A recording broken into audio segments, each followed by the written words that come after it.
Biglang nanahimik ang usapan tungkol sa pagpasok na rin sa bando sa pool ng players ng Gilas Pilipinas na sasabak sa World Cup qualifiers.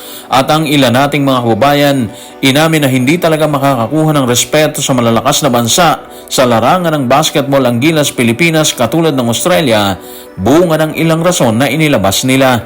Tutukan po natin ang lahat ng yan, pero bago yan, pakisubscribe, like and share na lang muna para pareho tayong updated. Bago pa sumalang ang Gilas sa Asia Cup noong nakaraang Agosto sa Saudi Arabia, lumutang na ang pangalan ni Renz Abando at ilang players na inimbitahan ni Coach Tim Cone. Sa panahon na yon, masaya si Renz Abando at ayon sa kanya, hindi niya napag-iisipan ang nasabing alok. Narito ang kanyang dating pahayag. Tutukan natin ang pahayag ni Renz Abando sa report ni Roman Zuras ng ABS-CBN News. Sobrang happy na naging part ulit ako ng Gilas Pool. Gagawin ko lahat. Bakit ko pa pagdidesisyonan yon? Gilas na yun eh. Hindi naman nasagasaan yung sa SGA at open naman sila.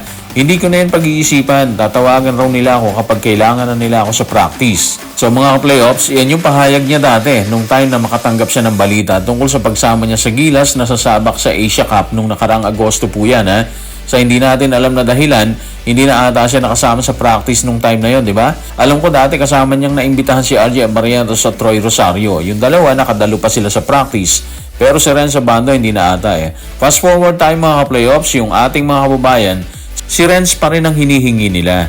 Isa siya sa mga matutunog ang pangalan na ibilang sana ng grupo ni Coach Tim Cone sa Gilas Pilipinas. Sa kasamaang palad mga playoffs, wala tayong naririnig na isa siya sa mga naimbitahan ulit sa pool. Wala na yung pangalan niya sa pool na dati, andon, bago siya mag-Asia Cup, di ba? Kaya ang tanong ng ating mga kababayan, anyari kay Renz Abando, anyari sa SBP, sa pagbilang nila kay Renz Abando sa pool bago mag-Asia Cup. Sa ngayon kasi, isa si Renz Abando sa mga bumubuhat sa Jungkwanjang Red Boosters, ang koponan na dating kumupkup sa kanya sa KBL. Ngayon andun ulit siya. Malinaw na kayang-kaya pa talaga ni Renz na makipagsabayan sa bakbakan, di ba?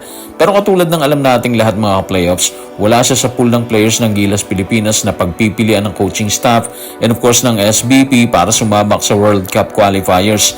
Paliwanag kasi ng ating mga kababayan, kailangan ng ating kuponan ng spark plug sa mga oras na matamlay yung ibang players, di ba? At nakikita nilang ganong attitude kay Renz Abando. Mabilis at athletic kahit hindi siya ganong kataas. Kaya naman niya sabayan yung mga bigs ng ibang bansa, di ba? Pruweba yung ipinakita niya sa World Cup noong 2023 kasama si Jordan Clarkson at si Coach Chot Reyes.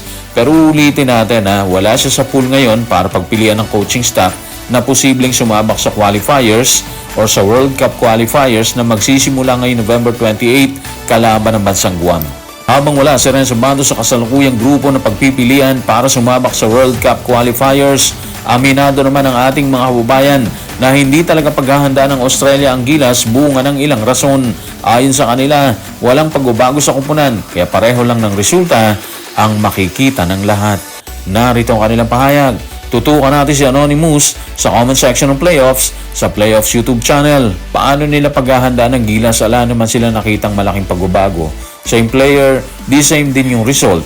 Kaya dapat mag-shuffle ng player si Coach Tim Cone ngayon. Paglaruin niya lahat ng overkill players sa Pilipinas, di yung puro siya alam ang sistema niya.